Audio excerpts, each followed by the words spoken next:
You know that feeling when you're standing somewhere?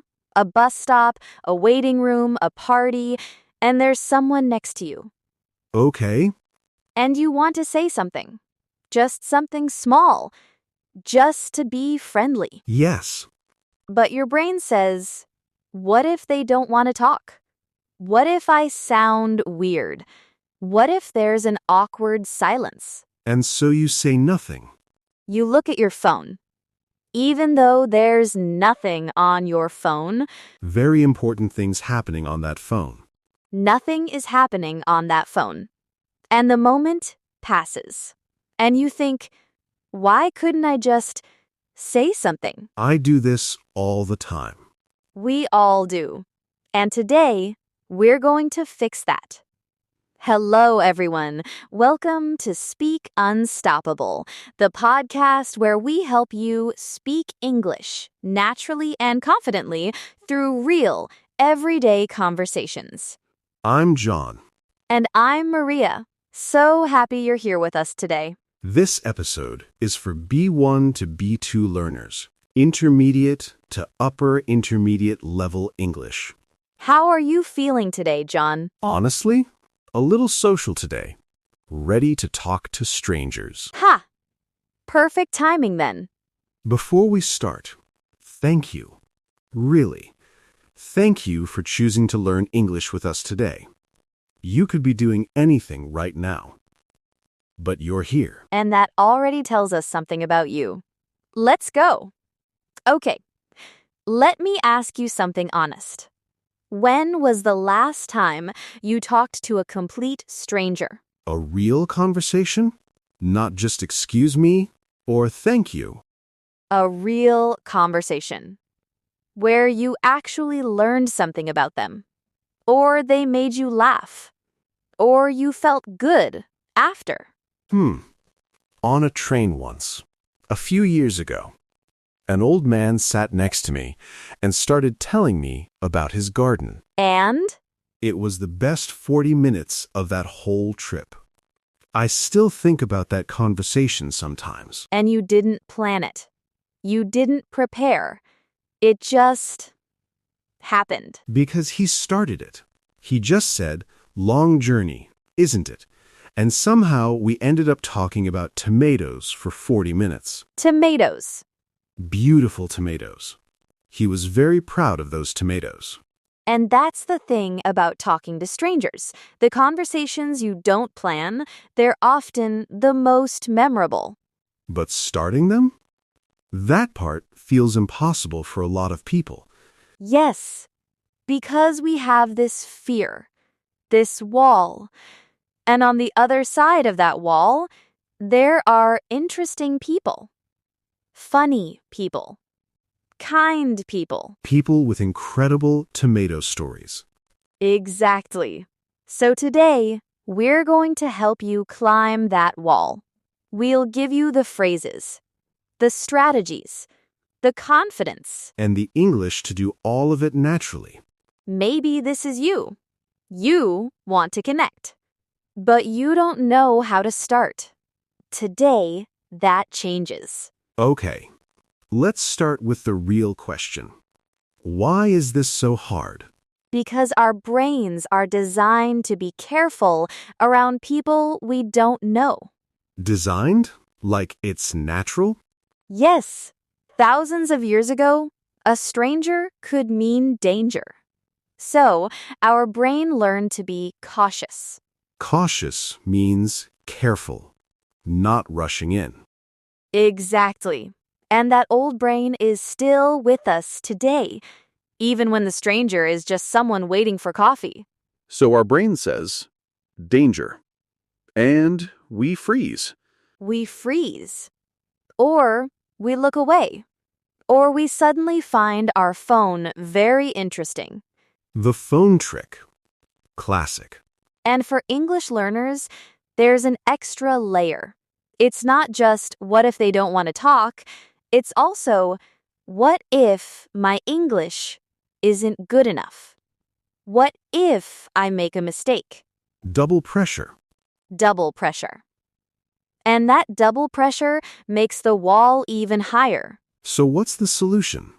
The solution is to make the first step so small, so easy, that your brain doesn't have time to say no. A small first step. Yes, you don't need a perfect opening line. You don't need a funny joke. You just need one small, simple, natural thing to say. And we're going to give you exactly that. But first, let me tell you something that changed how I think about this completely. What? Studies show that people almost always enjoy talking to strangers more than they expected. Before the conversation, they feel nervous. After the conversation, they feel good. So the fear is bigger than the reality. Almost always. The stranger is usually just as happy to talk as you are. They're just also waiting for someone to start. Exactly. Someone has to go first. And today, that someone is going to be you. Maybe you know this feeling too. You wanted to say something to someone, but you waited, and the moment passed. Today, we fix that. Okay, let's get practical. What do you actually say? The opening line.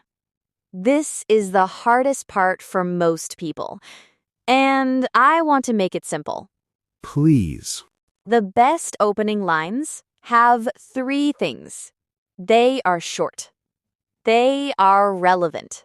And they don't require a long answer. Short.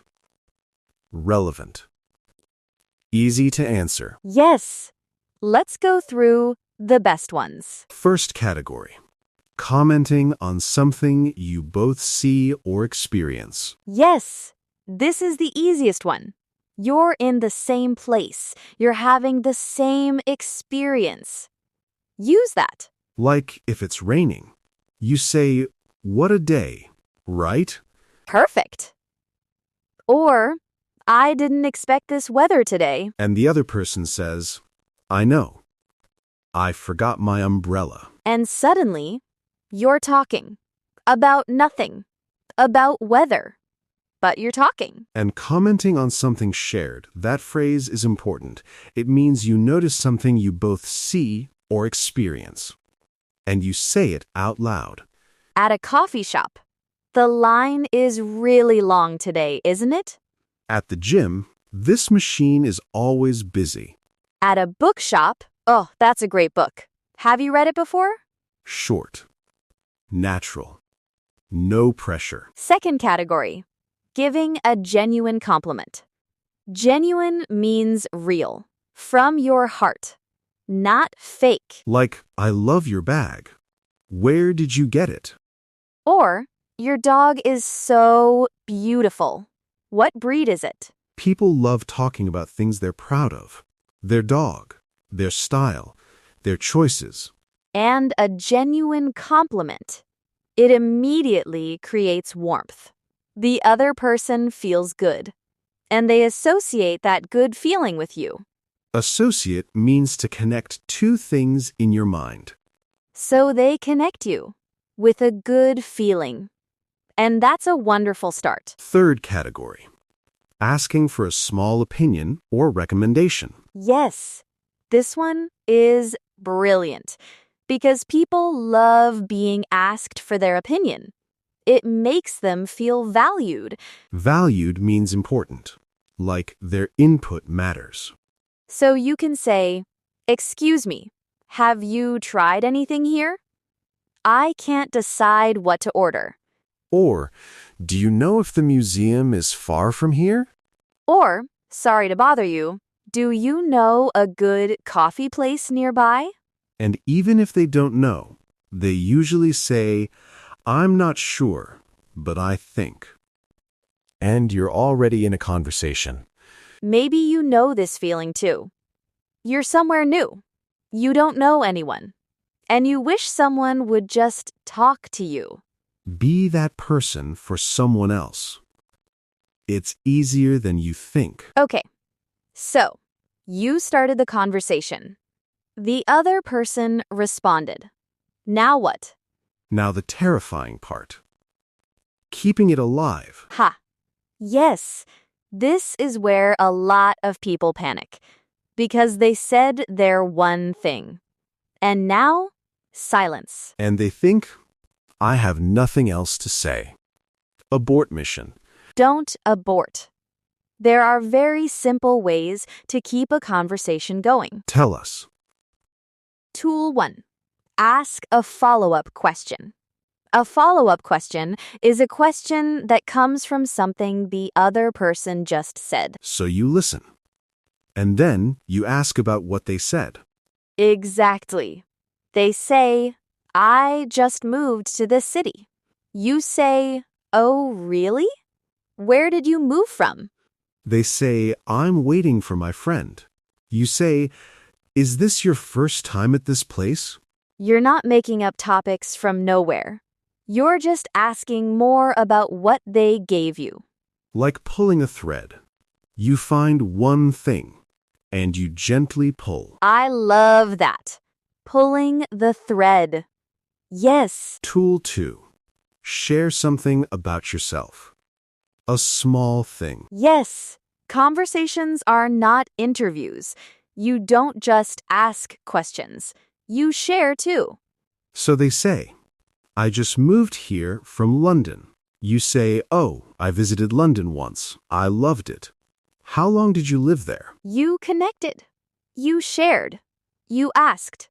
All in 3 sentences. And the key word here is small. Share something small, not your whole life story. Not your whole life story on the first conversation. Ha. Yes. Save something for next time. Tool 3. Use yes and energy. What's that? It comes from improvisation, from theater. In improv, you never say no to what someone gives you. You say yes, and you accept what they said, and you add to it. So in a real conversation, they say something. You say yes. And actually, or that reminds me of, You keep the energy moving forward. You don't shut anything down. what kills a conversation? One-word answers.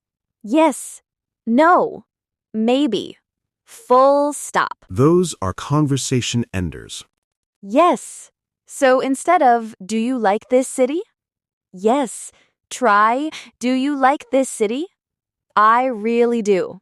Especially the food scene. Have you found any good restaurants? You answered. And you gave them something to respond to. Always give them something to respond to. That's the secret. Maybe you know this feeling too. You had a good opening. But then the conversation died. And you didn't know why. It probably died because nobody gave the other person anything to respond to. Now you know the fix. Okay, last part. And this one is important. Ending the conversation. Yes, because a lot of people worry about this too. How do you end a conversation with a stranger without being rude? Because you can't just walk away mid-sentence. Well, some people do, but it's not ideal. Ha. Not ideal. The key is signal first. Signal means to show that something is about to change. You give the other person a small warning. Like what? You can say, it was so nice chatting with you. Chatting means having a light, friendly conversation. Or, I should probably get going, but it was great talking to you. Or, I'll let you get back to your day. I really enjoyed this. These phrases do 2 things. They close the conversation. And they leave the other person feeling good.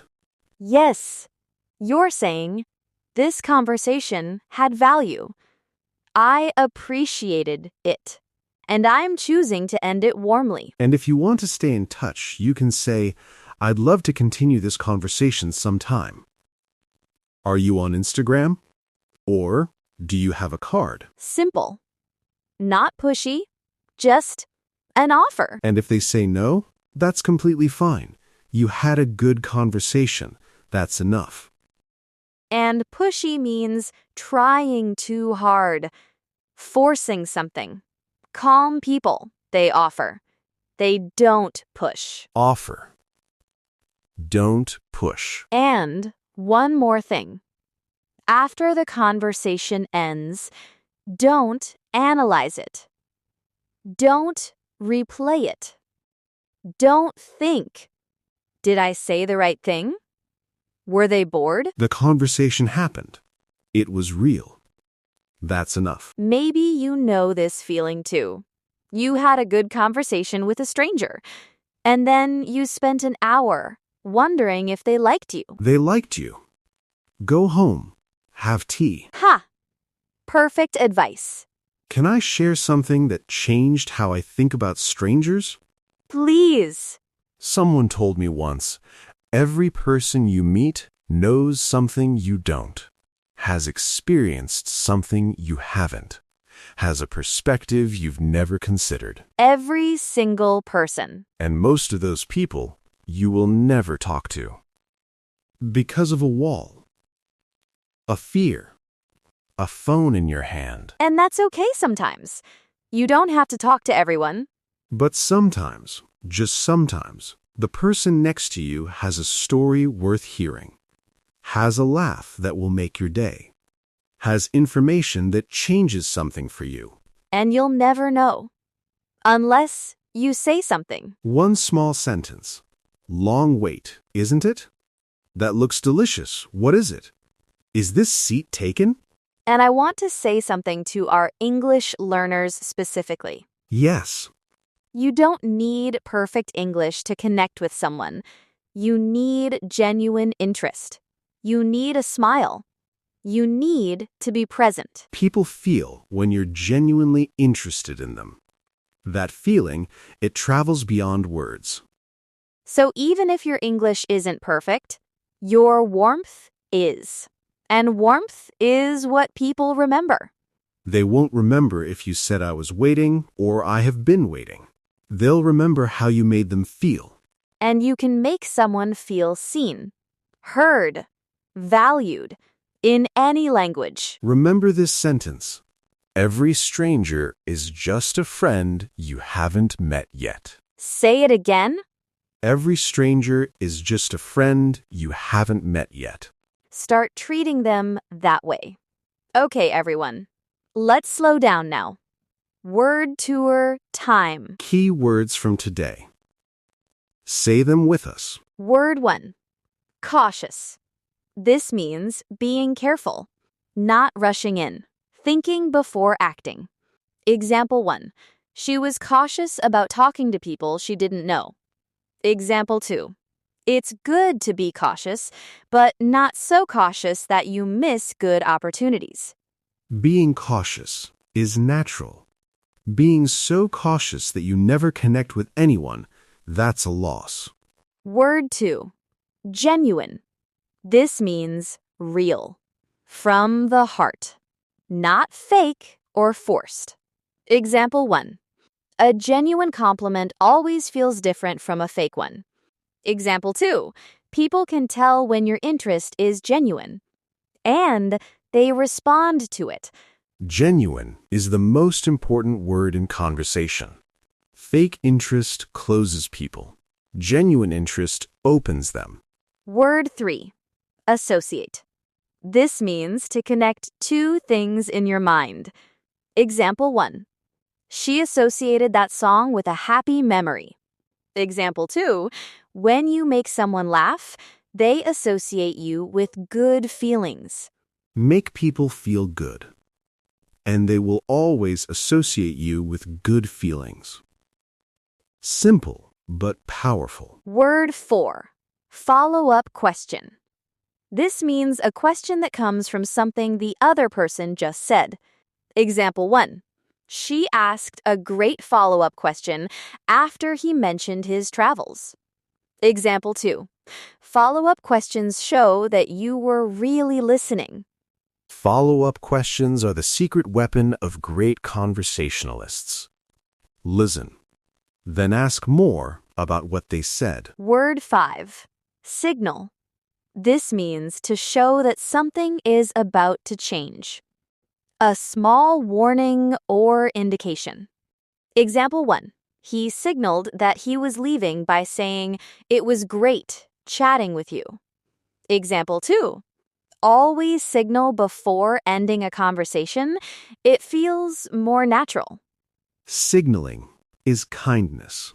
It says, I respect your time, and I value this conversation enough to end it properly.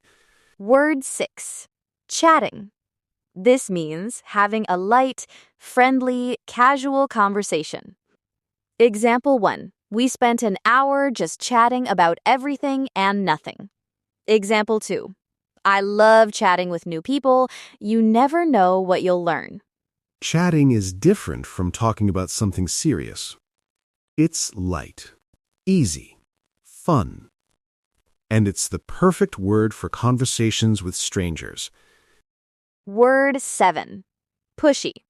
This means trying too hard, forcing something, not respecting someone's boundaries. Example 1. He was too pushy. He kept asking for her number even after she said no. Example 2. Offer. Don't push.